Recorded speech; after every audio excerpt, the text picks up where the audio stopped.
All right, everybody, welcome back to the Natural Awakening podcast with me, your host, Wiston. And today, my guest is Dor Konforty, friend and colleague, meditation teacher, former, although still current, maybe you're still doing some work there, cognitive and neuroscientist. You've done some research there. Um, yeah, for folks who don't know who you are, what's the top level summary that you would give? A couple sentences. Who are you? It's a top level summary. The only neuroscience type work that I do happens when I'm evaluating potential investments in the space. Anything that can help a person accelerate their path of awakening, support meditation in various ways, or just immediately drop them into states that are useful in terms of giving insight. Whether it's the type of insight you get at the end of like a 5-MeO trip, we were just like, oh my, this is type of thing, or subtle equanimity states of the type that we would otherwise have to meditate for a long time to even get a taste of. So I would not say I'm a neuroscientist anymore. Originally, my thesis was on biomimetic neural networks. And these days, I'm particularly excited about the application of this knowledge and a lot of the rest of my theories of the past 15 years or so in the way that they serve a thesis that I'm starting to put forward about how to measure in any mind, but particularly AI, whether it has self-awareness, whether it has what it's like to be, and then if it has those, which are a prerequisite for suffering, measure if and how much it is suffering. Yeah. Yeah, loaded questions and loaded terms in all of those. Um, Yeah. Maybe we'll circle back to the AI questions. I'm what I had in mind, the first question I had preloaded, and we'll see where the conversation goes. Mm. Um, is the I went back and quickly scanned the beginning of your is it open access? Is it freely available? People can go check it out. Yes. Yeah, so Like open access. nanda.org. Yeah, megananda.org if you want to check it out. The freely available open access um, kind of theory book and then practice book, The Heart Illuminated, which is a follow on from Chuladasa's The Mind Illuminated, a kind of spiritual sequel, if not Yeah. direct. Visual successor. Yeah. Yeah, yeah. I know you studied a lot with Chulidasa. Um, and the tagline or the opener of the book is given everything humans know, how should we meditate? Hmm. So just go. Given everything that we know, how should humans meditate? Oh wow. Okay, I could probably spend the whole next 2 hours just speaking about that. This could be a series, I'm sure. But Yeah. So one thing that I really appreciated about the approach that Chudasa had was that it was so open source. It was not concerned about the types of boundaries between schools and traditions, as most teachers still are. And many people would say that there's a downside if you're not married to a particular lineage, and I agree, there are downsides. But from the perspective of a Westerner who's grown up in a scientific atmosphere in a very open source type of culture, and on the internet, and with international travel, and with access to all of the wisdom, right? Like at the end of your fingertips, if not at the end of a travel to some monastery in a high mountain, being able to really both understand what is at the foundation of those traditions, of those different wisdom lineages, and to then pick and choose, mix and match, is to me a beautiful progression from how we are traditionally thinking about wisdom traditions, how we are traditionally thinking about practice. And he created something really beautiful in this regard. And in many ways, even in just this sentence, there's the spiritual succession, so to speak, the spiritual sequel. And I've attempted to do the same, even increasing the range of possibilities, going outside of Buddhism, going also outside of even what would be considered wisdom traditions and into psychology, modern positive psychology, the types of practices that might be termed growing up, or sometimes are called human flourishing or personal development and so on, and seeing what would be the most efficient in terms of not just getting a person to the deepest states of emptiness, to the deepest states of undifferentiated mind, of letting go, of not being attached to anything, but also states in which the constructs of mind, the way that we relate to the world, the way that we treat ourselves and each other, are sophisticated, are developed, are able to handle the complexities of the world and of human relationships, and really try to figure out how to do it all at once. Mm. Yeah. Yeah. Well, thank you. That's a wonderful summary. You've obviously thought about this very deeply, just to have given that overview. The Mm. Yeah. Mm. And having read over earlier drafts of the book, one thing I like about the book as well is that it's a living document. You intend to continue updating it Yeah. as you continue to learn and prototype and develop the pedagogy. So that's great. I mean, that's another thing that just the structure of the internet or digital documentation allows, right? Is, Yeah. well, I wrote this meditation manual. Here it is. It's in print. I might revise it every couple of years, maybe, but mostly not, probably. It has that advantage as well. I like that about the whole approach and the open source nature of it. Yeah. Um, Yeah. I appreciate that. I appreciate that much more than, as you say, just putting something out there and it's set in stone. I'll use the opportunity to also thank you for your comments and critiques on it. I think the first one maybe was like 2 years ago, right? The document has since grown quite dramatically. And these days, I have this weekly book club with my students, also posted on YouTube. And then like I'm reading it and they're asking questions. And so some updates come directly from the way that I'm engaging with it, like with actual people in the world. So to me, it's a much more juicy process. Like I like iterating. So yeah, living document. much better than the staid sage composing a magisterial document in isolation and then sending it out as a tablet into the world. Yeah. It's more collaborative. can Mhm. be can be updated and refined in real time, adjusted and made suitable for people where they're at. Mhm. Mm, so a couple of things come to mind. One, there has, I think, and I'm not accusing you of this, and I don't think this is what you're doing or what having read the material and commented on it. I don't think this is what you're doing, but someone might wonder, well, are you losing something? The integrity, the kind of pedagogical, holistic unity and spirit Mhm. of these intact lineage systems by mixing and matching and kind of blending it together and bringing in other elements. Are you Yeah. diluting something that's integral and important? Are you missing something? Yeah. And I'm sure as well there will be those people who are like, well, who gave you your lineage credentials? I want to see the documentation. Um, we can maybe put that to one side, but Yeah. It's a great question slash accusation, and I wholeheartedly agree with it. For sure, I am losing something, and I'll say that with my students, even the ones who've been with me for the longest time, I often send them, not even often, I always send them to retreats by lineages that I appreciate very much, like to get the full package of that lineage. And I also believe that, and maybe also to circle back to the giving everything we know, how should we meditate? Now, with the aid of imaging, with everything that all the knowledge that we've accumulated from brain sciences, all the tools that we now have to measure people as they go throughout this path, right? Both informing the how we should meditate and also contributing to this essence of let's really mix and choose. Let's find the first principles by saying that this expression of this practice and this expression of this principle, sorry, actually both doing the same thing to the mind, right? And then let's place this before this one that we know is enhanced if we do it after. Let's place this only for this subset of the population. Let's use this practice only for people who have only done this sort of traditional blah, blah, blah, blah, blah. You get what I'm saying?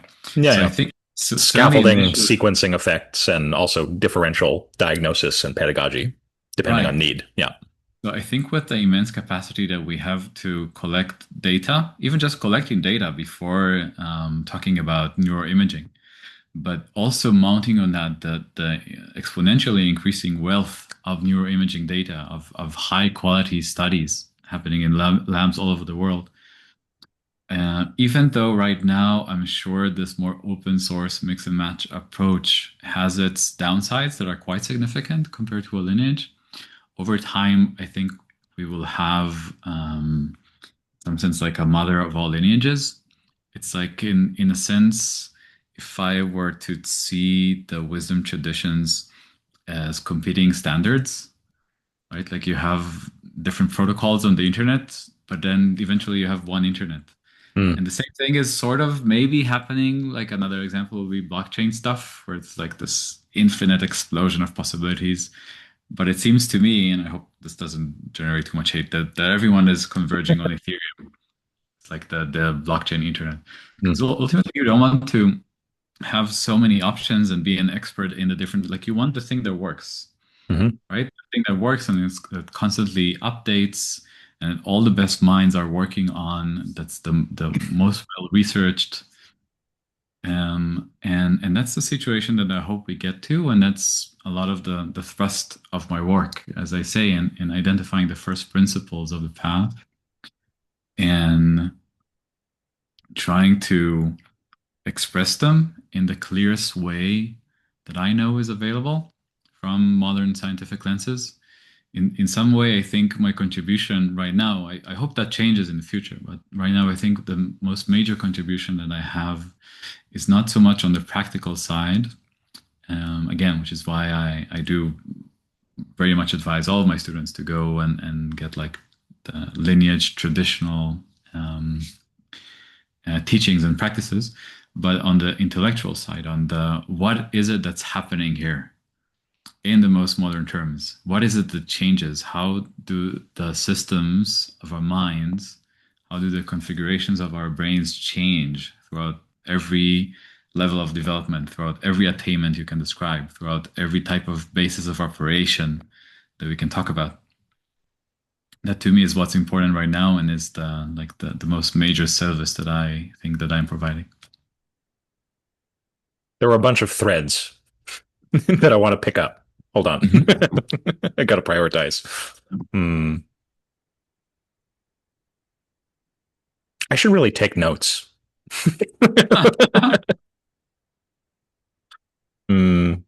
Well, you know what? As you're thinking about this, I do want to not undersell myself too much and say that that in the practice book, as it is right now, I do think certainly as a home practice, it is a beautiful integrative path that takes into account both what we call mind collectedness practice. Sometimes I like calling it consensus practice and embodiment practices and attitudinal practices, stuff that relates to the Brahma Viharas, but generally the way to cultivate those more sophisticated relational paradigms, both internally and externally, and all in one package, in one meditation that progresses throughout the book. So I do think there is an innovation there. I do think it's the highest expression of it that I'm familiar with. Again, certainly if you're just reading from a book versus if you have a teacher with transmissions and pointing out and so on. Yeah. Yeah. Yeah. You don't need to undersell yourself. So I recommend people go check out the book for the perspective, at least, and this integrative, holistic account of the path and relating it as you do to what we know from contemporary science. I think I was having this conversation yesterday with a friend about people will talk or speculate about what a fourth turning might be. You know, we have the first the Dhammacakka Pavatana Sutta, right? That's the first turning of the wheel, early Buddha Dharma. What's preserved in the lineage that now exists is the Theravada, early Buddhist teachings, and then you have Mahayana, and then you have Vajrayana, and kind of. There's also Dzogchen and Zen. There's I've been reading a book, and the scholar Jimmy Yu, also known as Guogu, Chan master, and scholar, really very good. Recommend you check him out. this to you, Dor, but also anyone listening. But he talks about there are pathways of renunciation, pathways of transformation, and pathways of recognition, and then Dzogchen, Zen, other lineages there of the recognition kind. And all of these approaches are actually complementary, and depending on the practitioner or a point or a phase in the path, some mix of these may be more appropriate to focus on. But a fourth turning, right? What would that be? I think it's the integration with contemporary science, taking all of the wisdom, not just from Buddha Dharma. I mean, that's what I'm familiar with. That's what I'm most practiced in. I think that's largely where you've drawn for the contemplative path and awakening portion of that. That's where you're also drawing most of your inspiration from, but not limited to Buddha Dharma. All of the contemplative wisdom, this is very much Shinzen's vision, right? All of the contemplative wisdom of humanity, unified and integrated within uh, contemporary science, the best of East and West, Right. and the mystical contemplative traditions of all the cultures of the world with And then, of science. course, always available to you in the form of a pocket Buddha, Yeah. AI that sits and whispers sweet pointing out instructions. or cutting pointing out instructions if that's better, right? We don't want sycophantic AI.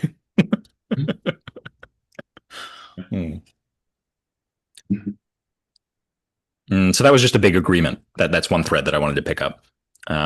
You've mentioned a couple of terms also that a lot of, well, I'm not sure what percentage of the listeners may be somewhat unfamiliar with. And I'm wary sometimes, depending on the guest, of getting too inside baseball in terms. So read the book, people. You'll find clarification of terms there. Um, yeah.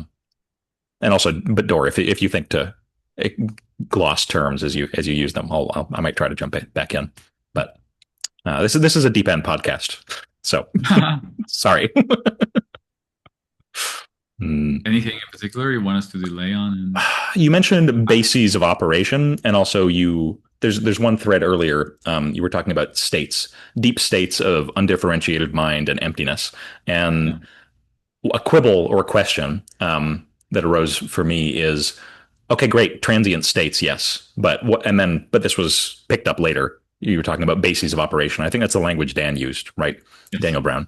Yeah. So maybe you could explain what's the difference between, okay, there are these transient states that maybe psychedelics might be conditionally useful for some of the time, maybe new novel neurotech or biofeedback or what novel technologies. These are transient state transitions that are available through various means. But what are the trait transformations, and say something about maybe the bases of operation. Yeah.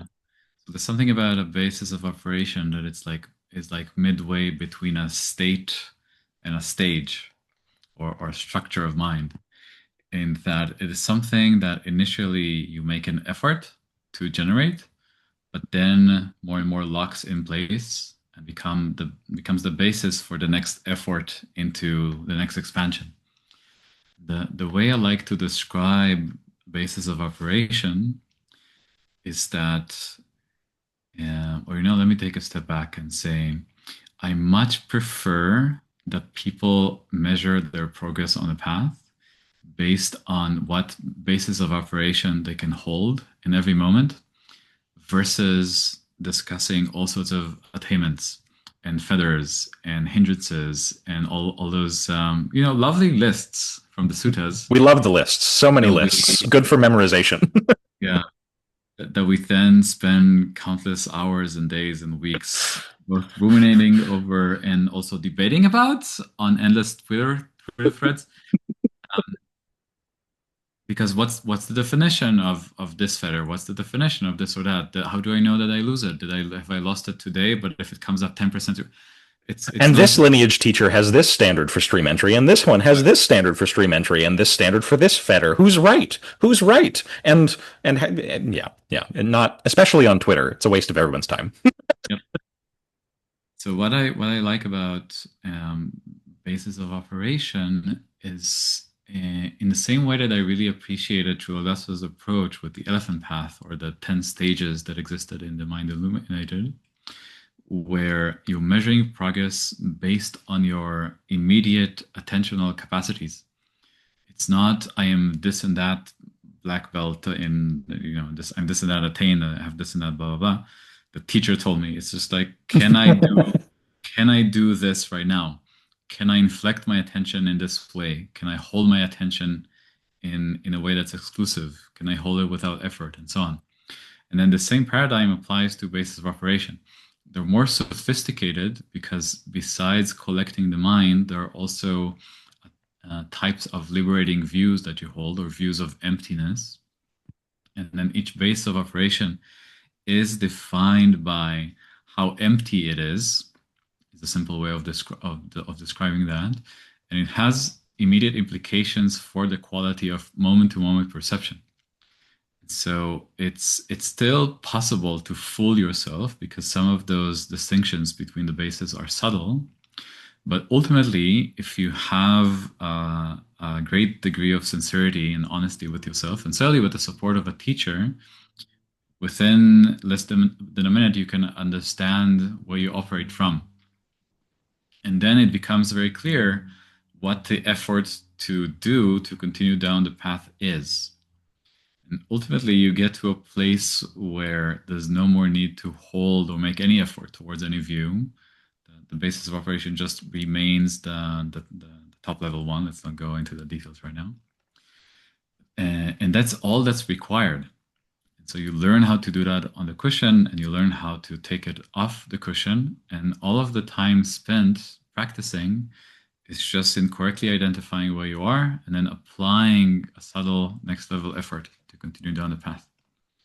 It's much easier not to get lost in definitions and traditions and questions about have I lost this, have I lost that, while still having a very clear sense of progress. And what's beautiful about this system in particular, coming from the later turnings of the wheel, and this is the essence of the Padmasambhava's teachings, is you don't have to only go towards enlightenment on the cushion. It's actually most of the refinement that's happened, most of the karmic purification that happens out of the formal practice time on the cushion. Which is also an understanding you'll find in the Zen tradition very strongly. There are sayings such as "far better is the samadhi that you generate, more purifying, pounding rice, grinding gruel, or buttoning. I'm not going to be able to source the quote, but you purify 10,000 aeons of karma, buttoning, unbuttoning your robe." So I actually only know that from you, that there are Zen traditions who offer that, and it makes me happy to hear. No, no, Rinzai and Dzogchen. I mean Zen generally, but especially Rinzai Zen, as I've encountered it, and Dzogchen. It's different methods, although often, sometimes even shockingly similar methods. Hand in glove, very, very, very, very similar. Do they also have the notion of a basis of operation? Yeah, I mean, not using the same term, but Like progression of vantage yeah, points? roughly, yeah. I mean, and also there's an understanding that the what's recognized in what's called Kensho, right, is Buddha, is Rigpa. I mean, and then you learn more and more to function freely and without karmic trace from that. I'm mixing vocabularies here, but yes, yeah, yeah. But then it sounds like it's just either or, like either Rigpa or not. Yeah, it's not quite so binary. There's also a recognition of depth and integration with behavior and alignment, and that's a very rarely is the person who's one and done. That's a process of refinement and deepening. Yeah. The thing that I'm also asking is, in my conception of a base of operation, there are three major factors that are involved. One is the degree of the collectiveness of the mind, which of course you enhance on the cushion. Yep. The other is the degree of non-attachment in the mind that's online right now. Of course, that changes moment to moment, right? So in opposite proportion to the degree of attachment. And the third one is the degree that wisdom that's been cultivated on the path being integrated in all of the participants of the mind that are currently online. It's the kind of the subagentic structure of all of the subminds. Yeah.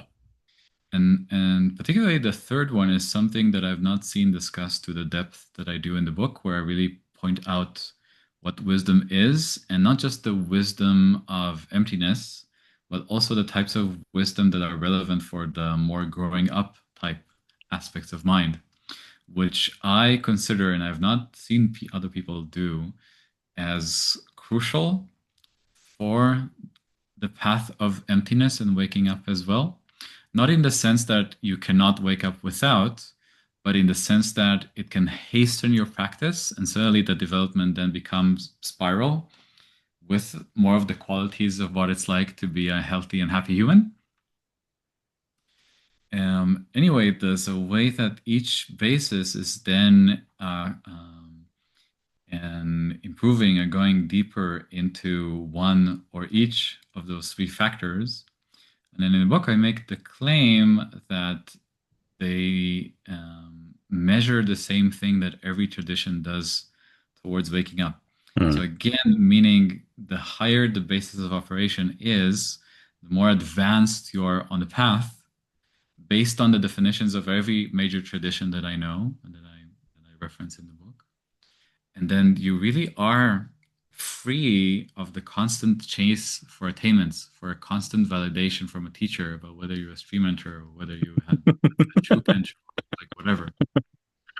Meet with a teacher, they tell you where you are, what you need to do next, and that's it. As long as you can do it, you're on the path. So simple. I want my gold star personally. Okay, you'll get a goal. Oh, thank you. Thank you. Thank you. Um, yeah, I mean, the teachers I've worked with, I mean, one, Mhm. the most, the most information I've ever received is good for you, or or more negatively phrased, no attainment is ever sufficient. That's beautiful. I love the Zen tone with which Yeah, you did. Like, no. yeah. The the collectedness that is present. I mean, we could talk about this in a Dzogchen context in terms of the stability, quote unquote, of recognition, right? But in a Zen context, it's the collectedness, the samadhi that's unified with the liberative wisdom of Kensho that is part of the post-awakening path of purification and full embodiment, becoming Buddha in that sense, relies on that, yeah, unification of mind, collectedness, functioning in concert, with the wisdom of Kensho. Yeah. Mhm. And having that expressed through all acts of body, speech, and mind, and cleaning out and realigning and harmonizing Right. whatever is preventing that. Right.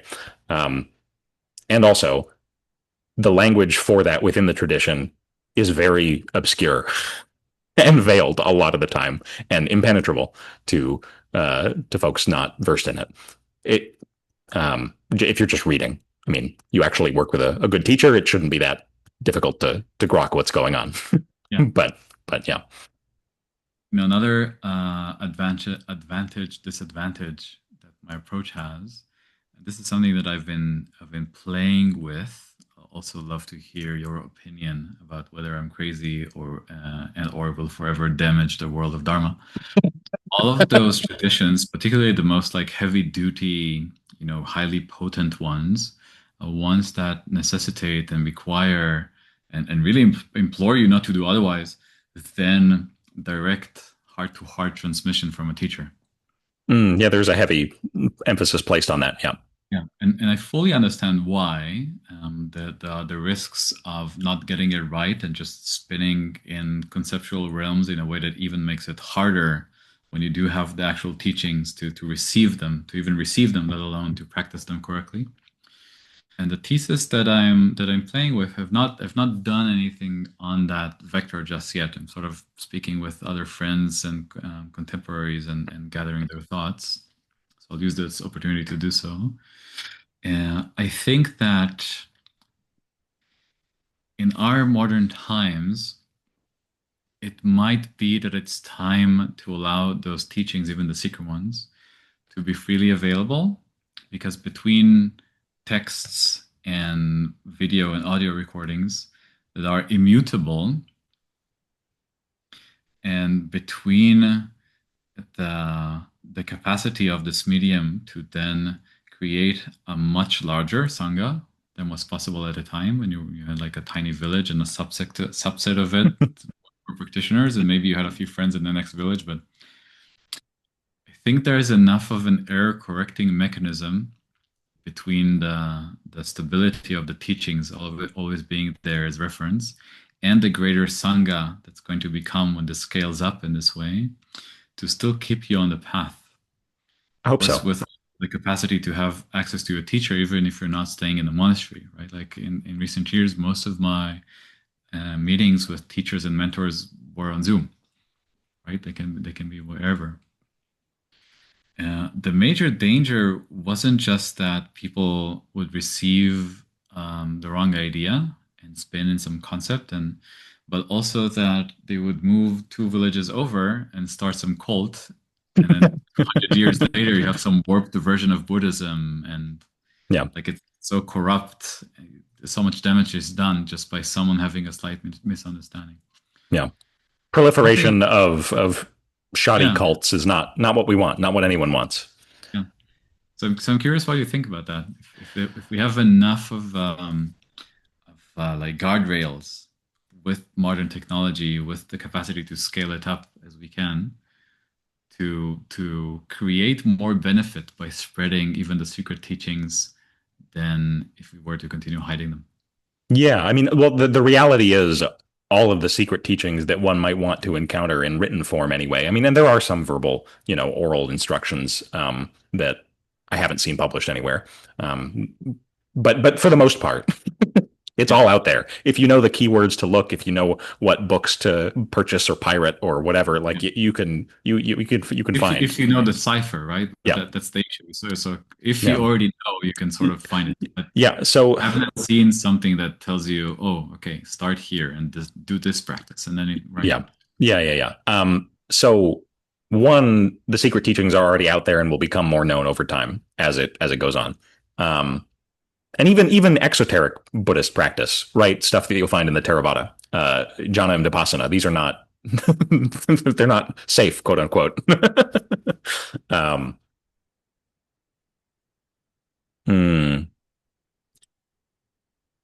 I simply put, not yet. I don't think there are the guardrails yet. And regularly, I meet with some people sometimes who have largely self-educated and had a loose network of peers, and they've gone not like they haven't done themselves serious harm, but they've been really confused sometimes for years or even a decade or more, without adequate support from an actual community of practice, or having feedback. Again,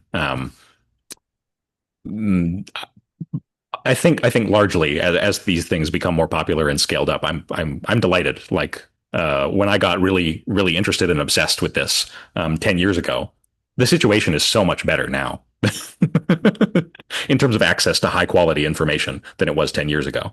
It's night and day. Mm. Mhm. So I hope that continues. And I just uh, yeah, I expect that there will be many mistakes along the way, but I trust that we have enough wise stewards active in these social networks to keep the North Star visible, even as folks stray. That's going to happen anyway.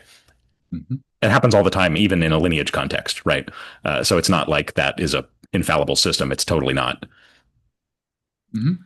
Yeah, it's a question of statistics at scale. Yeah, If yeah, you have less error in a tradition that keeps its teachings secret, then if you just saturate the whole market with it so that everywhere you look, you get some error correction from a friend, from some video that you're seeing, from some text that you're reading, from this book, from that book. Yeah, that's a question. And I don't know exactly how we would measure it. And right yeah. now, I it's just don't. I this. I I don't either. Regularly, I meet with people though who have been exposed to a real broad range at a pretty shallow depth and are very confused. That's been the case for a long time, Yeah, so it's nothing new. um, but I think if folks encounter something like your book with proper orientation and yeah, scaffolding, or other teachers' books and works that provide more place setting and context and integrative efforts, I want to see more of that. yeah. Yeah. So right now, in my practice book, it's only the initial path or the initial map, and I'm contemplating starting writing the emptiness practices and all the way into what's classically called awake awareness. soon as I gather confidence that this is not Dharmic suicide. What I mean, all of that rhetoric from within traditions of great death and the death of the self. I mean, dharmic suicide in one way is kind of the point, not to be crass. But yeah, no. You asked earlier if irreparable harm is being done to the Dharma. No, I don't. I don't Yeah, think I don't think you're capable of that. Irreparable harm, not yeah. Not irreparable, you but know. I don't want my activity in the world to be the proliferation of ignorance. No, no, I don't. I don't think the culture around deep practice online and in communities that are kind of lineage adjacent or not even lineage connected, I think also is better, a lot better than it was 5 years ago. Say, I think there's a lot more. Yeah, Yeah, the level of discourse has improved, I would say. yeah. Okay, Winston, I'm going to push back on you a little bit now. Okay, good. Yeah, This out. I think this notion, we were sort of making fun about Dharmic suicide and that being the point. I think it's time to Re- stop saying such things. retire that. Yeah, I mean, yeah. No, no, go ahead. Well,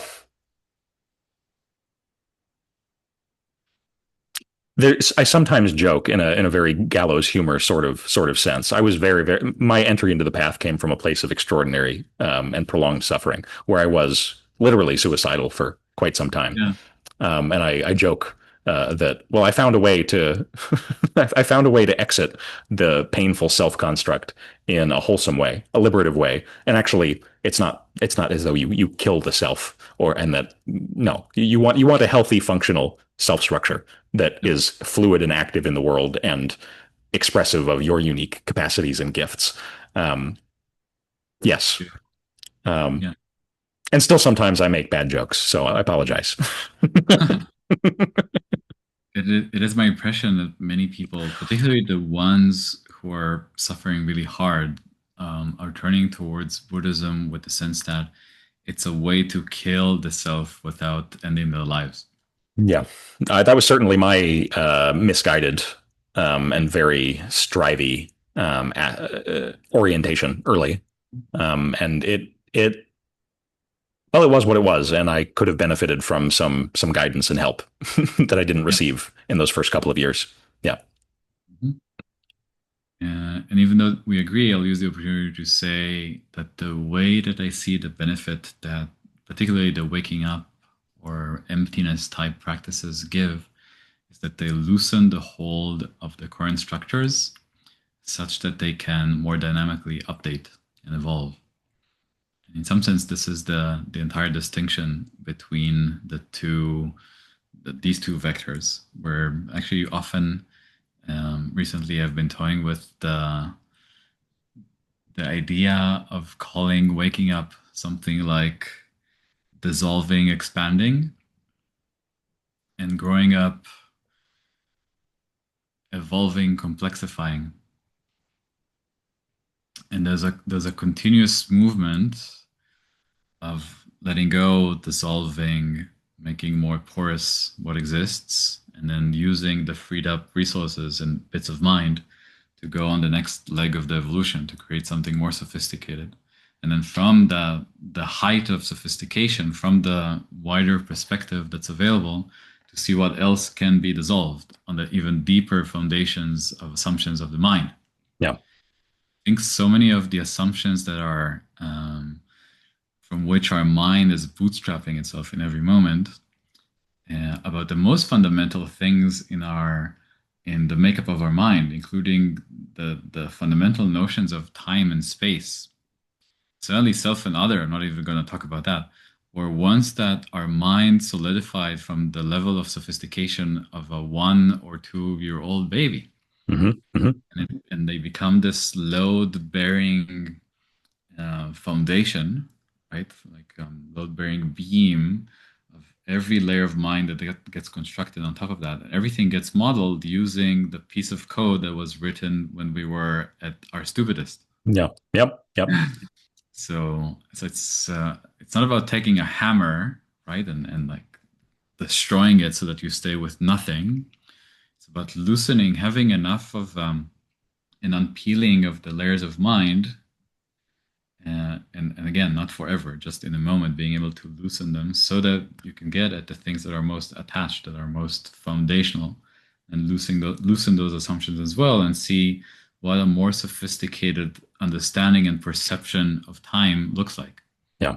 Yeah. And of course, I mean that in the immediate experience. It's not like you get some physics or math level understanding of the formulas of time and special and relativity or whatever.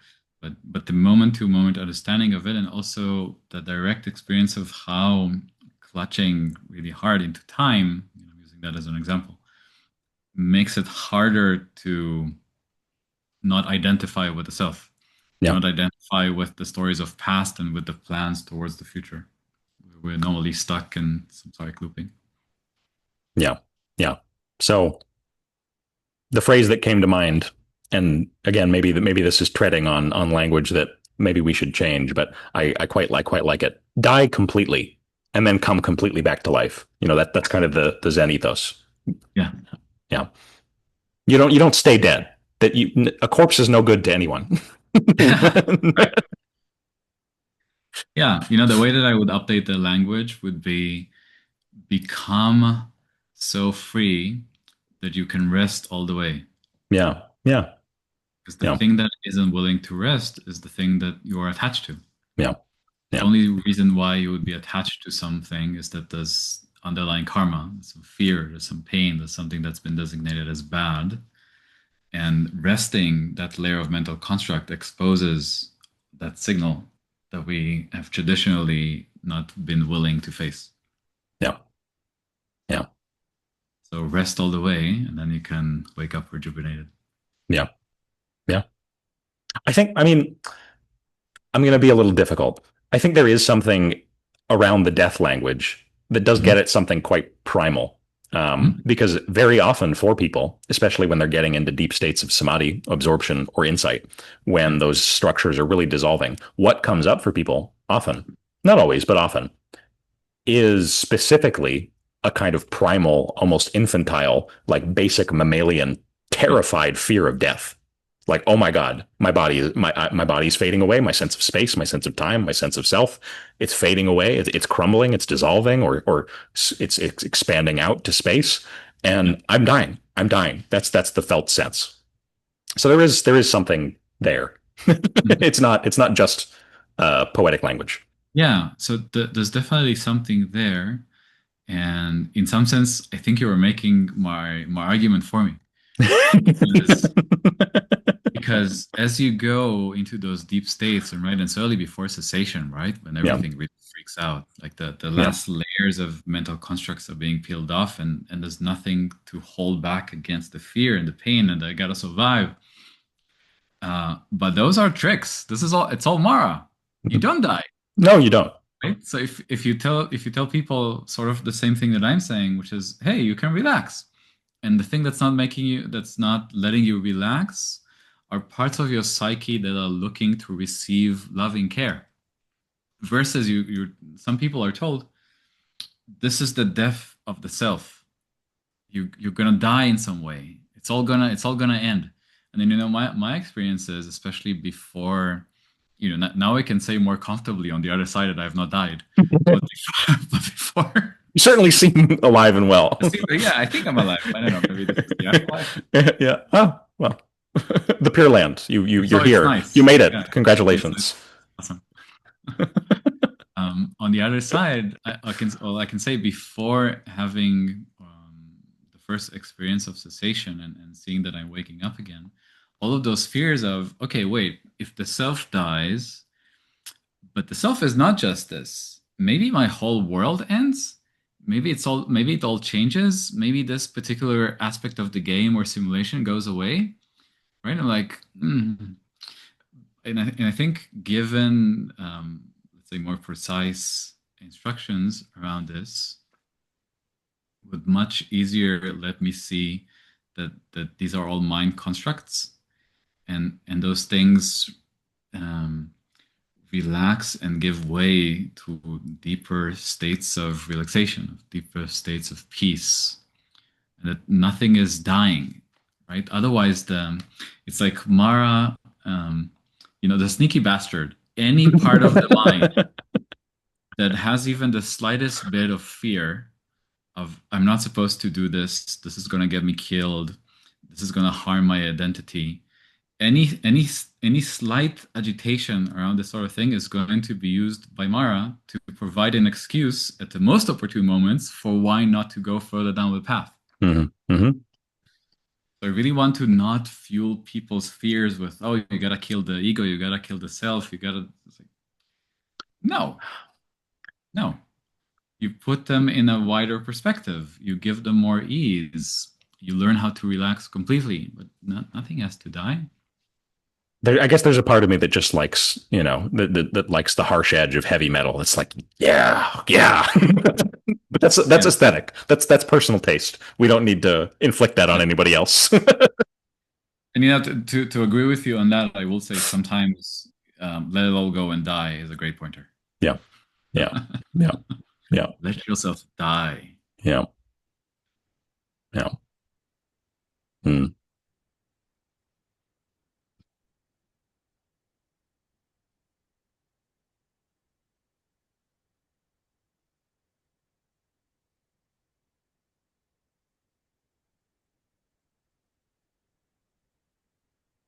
Nothing's coming up for me. What do you got?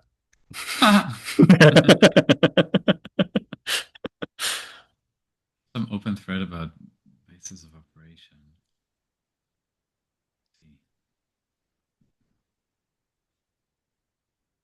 I started thinking about Dark Retreat and Dharmadhatu exhaustion and how it's a kind of rehearsal while still living of the process of dying, and then going through the Bardo.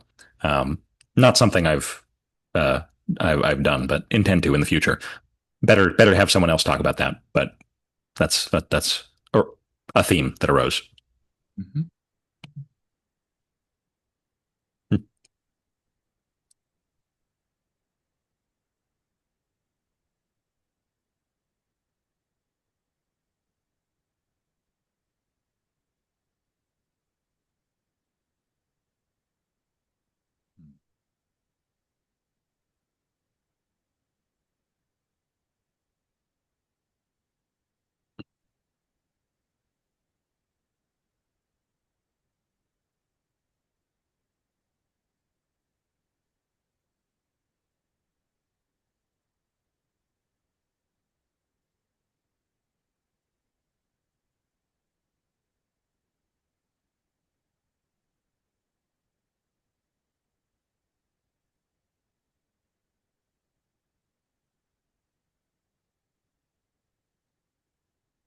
Is that something you do want to talk about, or no? I didn't get if you. We could talk about it. You have more experience with Dark Retreat than I do. Um, I don't think I would say any more than I already have on that now. But No, if there's no passion about that, we can. oh, there's lots of passion. It's just I would be speaking about it mostly from a theoretical perspective. If people are interested in Dark Retreat, you can check out interviews some other folks have done on that topic. They go into pretty appreciable depth and detail on it. At one point after doing my dark retreat, I thought about orienting all of my teaching towards preparing people for that. And that's what one of my teachers is doing. Basically, he's building out a Dark Retreat center in Massachusetts, and it not everyone will or will want to or will need to do a Dark Retreat, but that's kind of he's making it the focus of his pedagogy is preparing people for that. That Lama Justin? Yeah, yeah, Lama Justin von Boydash. Yep, yeah. Mm-hmm. While still I, providing the full suite of traditional Vajrayana practices, other Dzogchen practices not in darkness, right? Other forms of Togyal. But yeah. hey, how about you accuse me of some more things? I mean, we could get into disagreements about politics, but that's we let's not do Oh that. no. Um, uh, about, Well, let me say this on the topic of not exactly politics. I think, and again, this is why I am passionate about this in the context of the path. Normally, when people say the path, they talk about the component of waking up, and throughout the turnings, certainly we have made it less and less about hanging out in deconstructed states, right? It just used to be that the highest technology available was to sort of disappear from the world, just not engage with it, not even let desire come up, not let anger come up, not really deal with many of the aspects of being human. We had to cut aspects of ourselves off to not suffer. Hmm. And as technology evolved, we learned more and more about how to continue doing that in the world. A lot of that had to do with understanding those what were called afflictive emotions, and then creating all sorts of antidotes towards them, and keeping all sorts of guardrails and vows and so on, all the way into the Vajrayana, to the third turning, in which you learn how to not only not avoid or provide an antidote to those things, but also actually use them to fuel the fire of your practice and the power and your capacity to be a force of good in the world. Yeah. Yeah. So that's all very beautiful. And what I want to propose is that in the same sense, maybe a fourth turning, or I don't really care how we call it. I That's a want, specifically Buddhist term that won't scale beyond, that yeah, whatever it's called, it doesn't really matter. yeah, the evolution of this path, as I see it, or like I could, if to put a category around it, would be in this context of consciously directed evolution. The thing that I want to see is the path of emptiness, of letting go of karma, of knowing how to not participate in subside loops, then being used as an accelerant, as a higher vantage point from which to do all the other vectors of development, and particularly things. We keep saying growing up, but I really don't like this term. It's Mm. more about the maturation of your capacity to take perspectives. There's a term that I learned from our mutual friend Brian Toomey, Hmm. which is at at a level at a certain level of development, you have the capacity to take one perspective. You have your uniperspectival, and then later on, and people think you can become completely impartial, but it's not really true. You can be multi-perspectival. You can entertain multiple perspectives. It's very hard to jump out. But actually, the thing that I believe he, or at least the mainstream, don't know is that upon a sufficient degree of growing up and without hiding in emptiness, you can be completely impartial. You can participate in the world without having any perspective that you're locked into, or in some sense, entertain the potentials for all of them at the same time. And of course, then like play this perspective, play that perspective. But to not have to do the sort of dance where you either are completely locked in yours, and then anything that's outside of it is the bad, is the other. To have the capacity to entertain perspectives with various degrees of weights and biases that you place on them, right? And then also play the game of right and wrong and who's more correct and who's more this and that.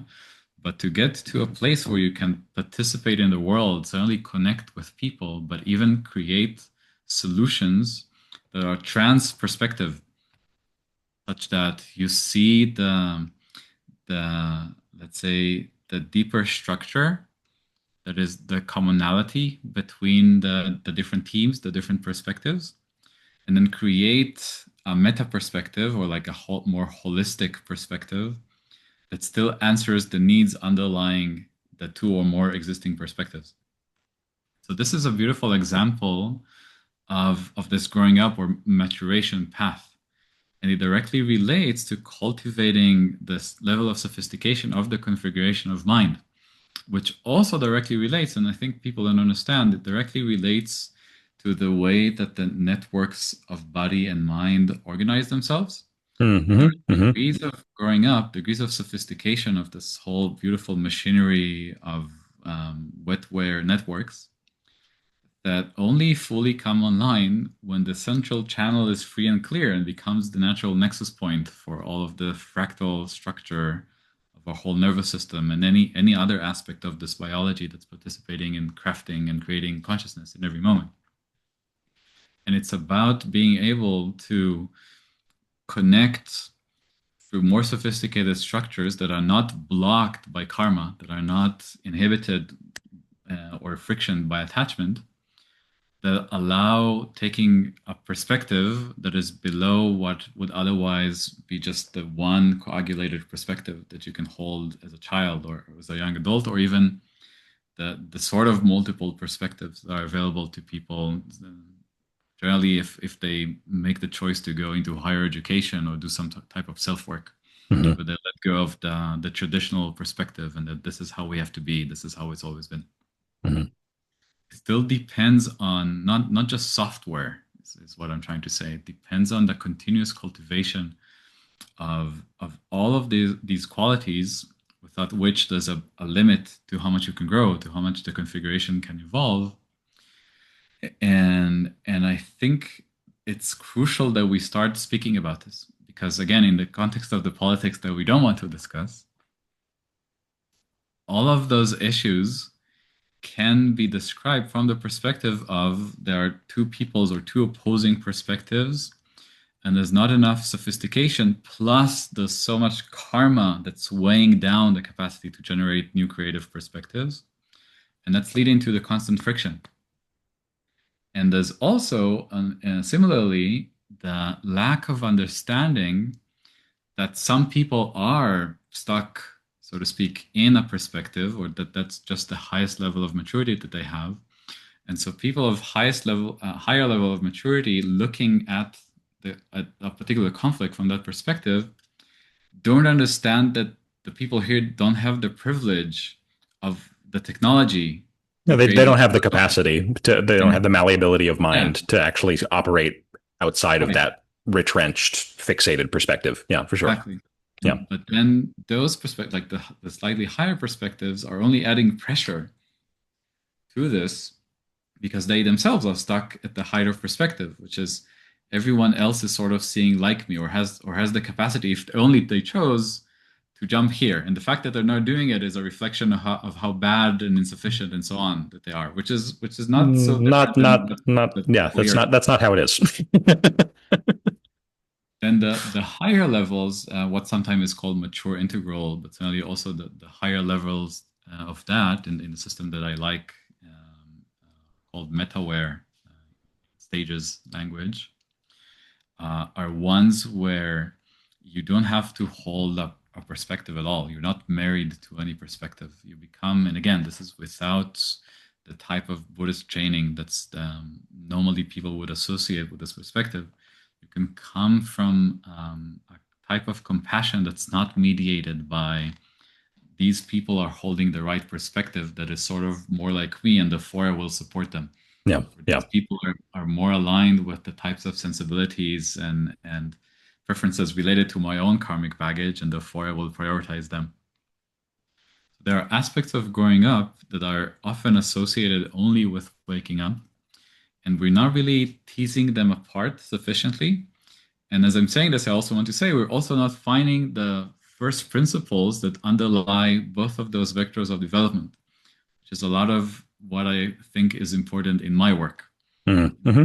Seeing what is it that evolves in the configuration of mind before we even call it waking up or growing up.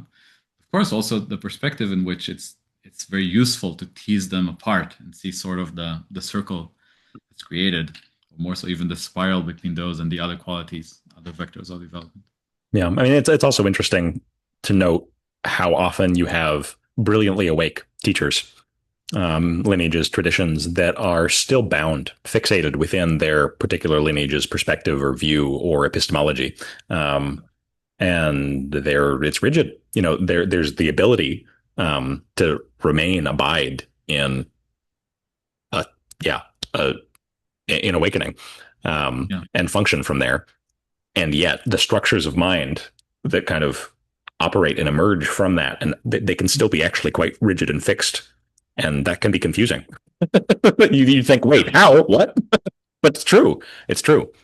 Um, you'll encounter this if you spend time in some monasteries or lineages or traditions. It's the case.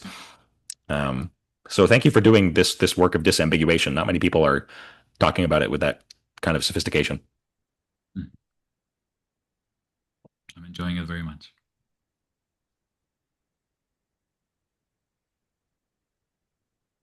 What else are you going to accuse me of? I've run out. I don't have any more arrows in the quiver. Let me ask you this. Mm-hmm. Well, you could accuse me of something if you want. Yeah, yeah. No, but before I accuse you of anything, here's something that I've been thinking about for some time. Maybe you have some wisdom or perspective on this. That it seems that even as people in Tibetan lineages that are aware of this notion of taking the view off of the cushion, and then this going away of the distinction between meditation and non-meditation, Mm-hmm. still urge people, or at least celebrate those who have spent 30 years in retreat. You know, Mm-hmm. this Mm-hmm. guy spent 2 straight years doing dark retreats and then spent another 30 years in silence on a mountain. It's Right. like, bruh, I think it's not working. What are you? Mm. Yeah. No, no, No. no, no. I clearly someone who's spending 30 years in a cave and is some lama, and everyone who comes to him is basked with infinite heart, energy, compassion, kindness, is hell awake. But also, what is it that they continue doing on the cushion? You think past that point, they've let go of all karma. They have complete freedom to abide in nibbana while consciously choosing to express samsara from time to time as needed. And they're sitting on the cushion. What is it that they're still doing? So one, I think people vastly underestimate, depending on the person, vastly underestimate the length of time and not necessarily effort past a certain point, but just the time and the hours, seconds, etc., whatever it may be, that Yeah. the full release, the exhaustion, and the release of all karmic traces may take. There are Mm. these kind of idealized numbers and sets, or like do these practices for this long in this text. I promise, you'll attain the exhaustion of all karmic traces within X number of weeks, months, years, depending on how sharp your faculties are. Right there are these traditional Yeah. classifications. So one, I think there's um, some of those models may be overly optimistic about how long that process may take. That could be the case. Um, Sometimes I think it's partly the people who go and do that. They're just built that way. They're just wired that way. They love retreat and they want to just kind of cultivate the empty field of their consciousness and like beautify it and enjoy the ornaments of the naturally spontaneously Mm. arising liberation of all phenomena, Mm. and then provide that for those who come to visit them. There are Mm. some people who are just well suited to a lifetime of retreat, and that's what they would prefer to do with their life, and that's great. Yeah. They should be allowed to do that. um, I think it's a rare type. It's a rare type, and not everyone needs to or should do that. Yeah. um, yeah. I You're had this saying, discussion with one of my teachers. Oh, I don't mind saying, I don't think he would mind me saying, I had this discussion coming out of a little more than a year of Zen of practice at Zen Mountain Monastery. And the question for me was, well, okay, what next? And one of the conversations, number of conversations I had with Justin was, well, what next? And he was like, well, you could go live on a mountain, go live in a cave. I know some people. If you want to do that, you could do that. mm, And I seriously considered it. And I may spend some time, some months, but not years. I'm not going into years of sealed retreat and going to go yeah. live on a mountain for a decade or more. I'm not. That's not my character and not my wish. But there are types for whom that is just suited. That's their life path. Hmm. So So you're that saying that for me, it is a lifestyle. It's yeah. not productive anymore in the standard sense. I think there's also an attempt sometimes to find a universal fit and a maximum efficiency path, and to have an archetype for that, and then to try to universalize that. And the traditions fall into this. They're like, well, those are the best yogis. They seem the most realized, so everyone should do that. That's also not even what is in the tradition itself. Often the Mahasiddhas, right? Not all of them were cave yogis. Some of them were. Some of them were kings. Some of them were cobblers, shoemakers. Some of them were, all of these professions and occupations within every stratum of society. And there was no difference in realization or necessarily in the capacity to benefit others. It depends on the capacity and the personality and the unique expression of awakening that can come through someone. And that differs depending who that person is, right? It's not going to look the same for everyone. But more specifically, what your question is, what are they doing? I mean, depends on their lineage, right? If they're Dzogchenpas, they're probably doing a whole lot of Trekto and Togyal, probably. But also, I know some practitioners, just even their Dzogchenpas, they love deity yoga. They love elaborate tantric practice, and that they bring that to a height of perfection and clarity, and that expresses that has slightly different results in how they manifest. Mm-hmm. Mm. I think there's space for all of this. There's not one way. What do you think about the claim, particularly for enlightened masters who are done with the karmic cleansing? Done. I haven't met Yeah, one. yeah. If you ever meet one, let me know. I'd like to study with them. Okay, I'll tell you offline.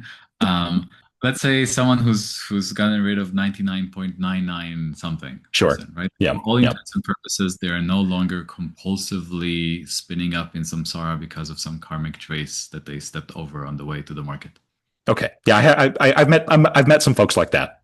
So what have you not met? Someone who, by their own, by not that they would claim this, but who genuinely seems like actually 100% done. Like there's not even the slightest trace of reactivity left. Yeah. Mm-hmm. Yeah. So the claims that I've heard from Tibetans that people like that also sit and then contribute to the greater field of consciousness from their position of meditating in a cave. Curious what you think Maybe, about but I don't. Maybe, but I'd like. I want to see a mechanism of action, right?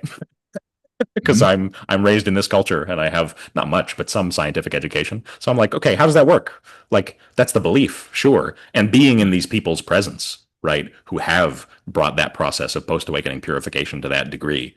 I Yeah. mean, whoa. Yeah. Right. But just solitary meditating in a cave for a decade with very little contact with others during that duration, maybe, if we approach this from a crude utilitarian lens, maybe they would be better if they were out and making contact with people. Yeah. But also, I want to leave space for the very neurodivergent people for whom that's just what they want to do with their life. Great, let them do Mhm. that. And when they do come out, it'll be of great benefit to whoever they contact. Right. Yeah. Yeah. It's more so, I'm trying to gauge what you think about the claim that as they're sitting in Yeah. this post awakened, post completely karmic, or mostly Yeah. completely Yeah. state, Yeah. they are somehow interfacing with our consensus reality through whatever physics we don't yet know, Mm-hmm. positive way that impacts their students, the world at large. Who knows Mm-hmm. how many untold dimensions of existence that are obscure to us. Sure, and that is essentially that person would be a living Buddha and would be manifesting in the Sambhogakaya and Nirmanakaya Mm. dimensions. They would be influencing through those means, and maybe that's true. I don't know. That's my Mm. answer. I don't know. I don't know too. Gonna find out. I'll let you know when I get there. Okay. Okay. Um, Okay. Go sit in a cave for 10 years real quick. Get fully enlightened, and then come meet me in a dream. Let me yeah, no know. problem. No problem. I'll get right on that.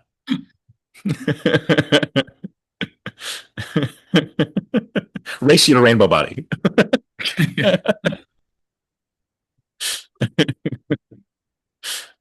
How interested are you at all, if at all, in the more like relational practices, growing up, showing up type of stuff?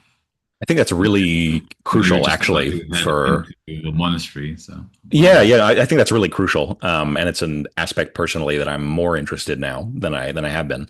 Um, for myself, I'm still prioritizing classical contemplative training because I feel like there's a good fit there in terms of my capacity, Mhm. and I want to take that as far as it can be taken in this lifetime to be of benefit as a research subject within science, and then also as a collaborator for scientists. I think Mhm. that's where I have capacity and leverage potentially. Mhm. So that's where I'm focusing my time. Um, but on a personal level, in my relationships, in my friendships, there's yeah, I'm interested, but that's an active exploration for me. And also as a teacher, right? That's something that I would like to be able to offer people. And currently, I have much less skill than some other folks that I know, and less to offer in those domains. So when Yeah, people come looking for that kind of assistance, or I think that's actually more what they're asking for or what they could benefit from, I tend to direct them elsewhere at this point. yeah. Yeah.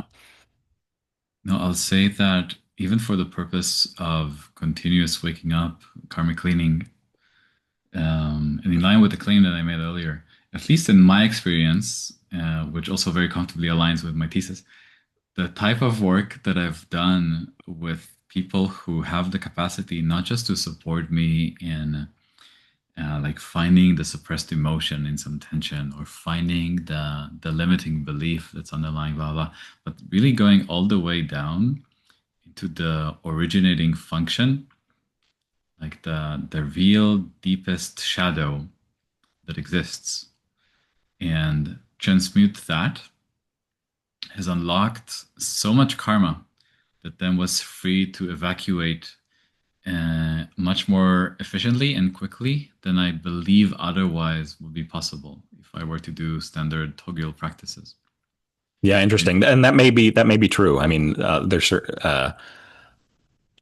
yeah, that's certainly been true in the mirror of some of my relationships where I more kind of big blocks of conditioning have broken off and been released Yeah. in a conversation in the context of a relationship or a friendship, um, Yeah. than has happened in weeks or months of retreat practice. So I know that to be true. Yeah.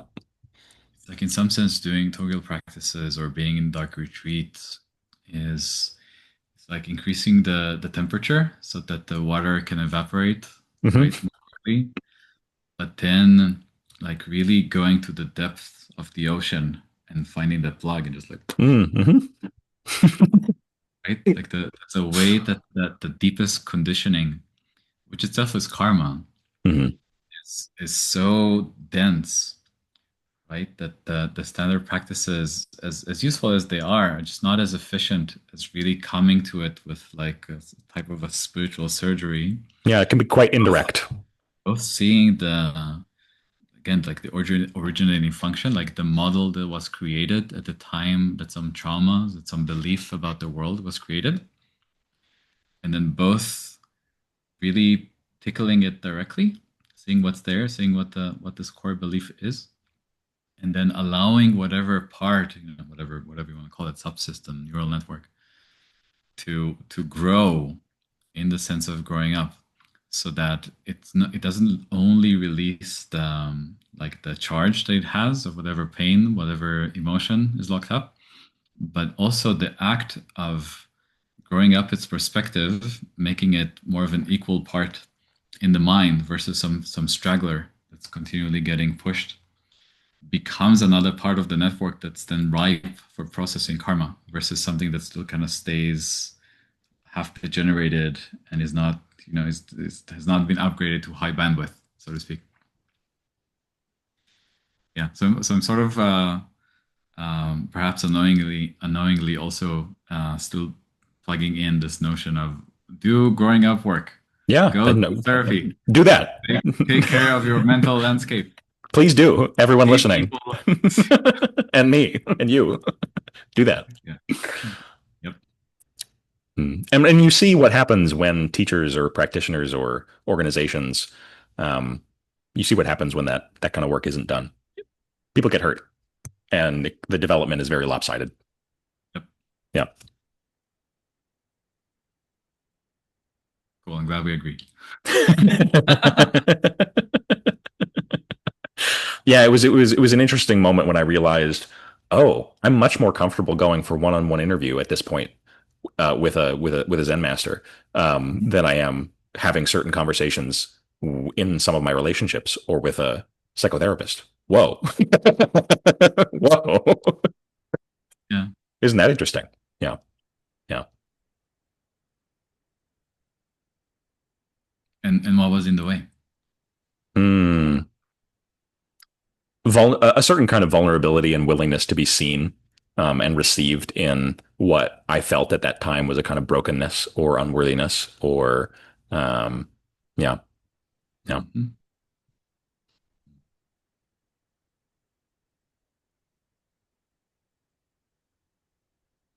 which I could just studiously ignore, in the context of intensive retreat Yeah. Yeah. and not have that be touched, right? Mm. And that's a way of hiding. That's a way of Like hiding. a spiritual bypassing. Yeah. I'm reformed but Olympic level spiritual bypasser here. I'm really been really very good at it at various points. Hmm.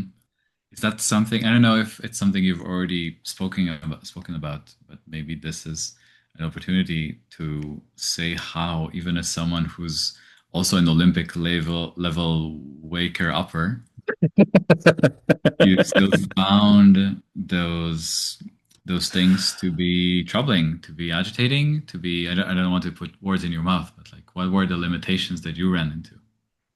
Primarily in the context of in my intimate my intimate relationships right in the context of love and family Mhm. um, mm, like lingering resentments or unresolved things with parents and then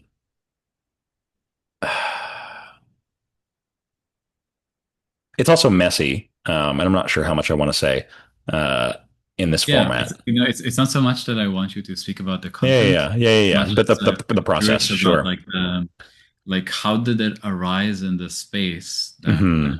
I imagine for you so clear and expansive and unattached in a way that still felt to you like, oh, here's something that I probably would be benefited from taking care of. Yeah, there were certain constrained patterns of sensation that would drive and distort my behavior of body, speech, and mind within limited contexts within this relationship that was tied, I think, much to earlier developmental um, blockages that I could actually trace back to like certain periods in life in adolescence or certain parts in childhood that Yeah. had kind of constellated in the context of certain relationships or certain areas of life Mhm. that uh, yeah, they were stuck certain patterns of relating or that just had not been addressed in Yeah. or triggered in intensive retreat contexts or intensive residential training contexts. Yeah. Mhm. And then even as they arise without attachment, without craving and aversion, there's still something that's Well, yeah, well, I wouldn't say they do arise. They do arise without craving and aversion or craving and attachment. They're like within the structure that yeah. they're kind of it's like this sticky network of clinging sensation that's binding itself together, and Like it in a way that can't effectively self liberate without poke, poke, poke. without having it come up again and again. Yeah. Yeah, yeah. And there was a way that it was very easy for me to not have it arise by just avoiding certain circumstances. Right. Mhm. and voila, presto, bypassing. Yeah. Maybe that's also a reason why some people just go hang out in a cave for three, Oh, 4 days. absolutely, yes. I mean, have you looked at the world? There's a lot of pain out here. It's quite triggering. Fucking off to a cave. This sounds pretty appealing sometimes.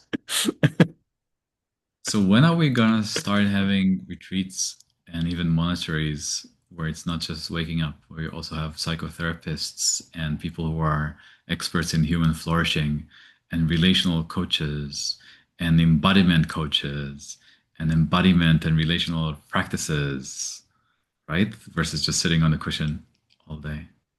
I mean, build it and they will come. I mean, I'm broke. Get on it, Door. Okay.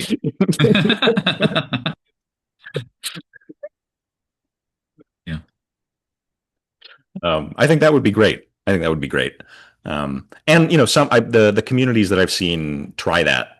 Um, I've heard from participants in some of those communities, whether sanghas, informal or some residential training contexts, the Mhm. diffusion of effort and intention has sometimes made for mixed results as well. So Oh, there's and not flourishing, let's say. oh. Tell me more. Mm, I don't think I can give more detail, you Okay. know, without disclosing. Yeah, yeah, yeah, without giving identifying information. Yeah. Hmm. Well, yeah, I'm curious about the patterns, what's been tried, what has failed. But maybe also just ask you for some. Yeah, yeah, like a diffusion of collective energy and intention. Some people are really, really focused and keyed into the waking up. Some people are really keyed into the relational aspect. And there's like competing priorities for organizationally what ought to be focused on. And the relational people are kind of nagging the waking up people for not attending to the relational piece. And the waking up people are nagging the relational people for not doing that enough. And then some people are caught in the middle and they're upset as well. And the leadership in these circumstances not balancing this or prioritizing or skillfully navigating this. Yeah, Yeah. that's what I've heard. I haven't been in these circumstances, but this is what I've heard. Yeah. So it sounds like lack of structure stemming from insufficient leadership, but probably also good understanding of the community, of the core agreements and purpose. Yeah, yeah, yeah. So organizational issues, very human, very normal. Mhm. Yeah. So nothing in principle prevents such a place. The Academy for Full Spectrum Eudaimonia. Let's make it happen. You know. Oh, you thought this through. I mean, a little bit. Yeah. This I would love there to be a holistic educational institution that refines the human person, and wakes them Mhm. up out of that both wakes someone up and attends to all aspects of human flourishing, intellectual, social, ethical, the whole thing, right? In philosophy, in its classic sense, uh, as aimed at the good life, understood Yeah. in the broadest possible sense. Yeah. Mhm. Okay, let's do it. Okay. Yeah. We must. Someone must.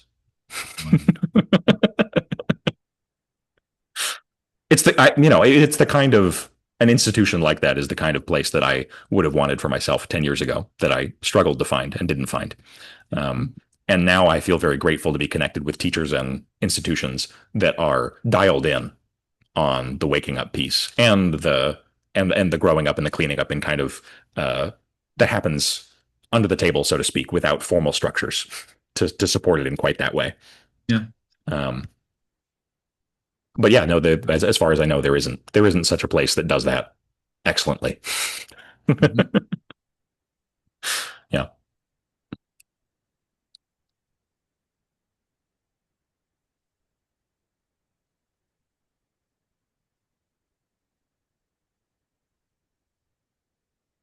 Anything else to talk about? No, I think that wraps everything that I wanted to cover. And as I expected, I was delightfully surprised with some of the directions the conversation went. Yeah. Sweet. Okay. Where can people find you, Dor? We've already mentioned megananda.org. Is that? Just megananda.org. Yeah.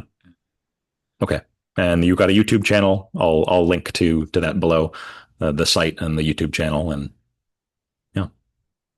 There's also the fund that I have, but it's also linked from my homepage, one where I invest in awakening facilitating technologies.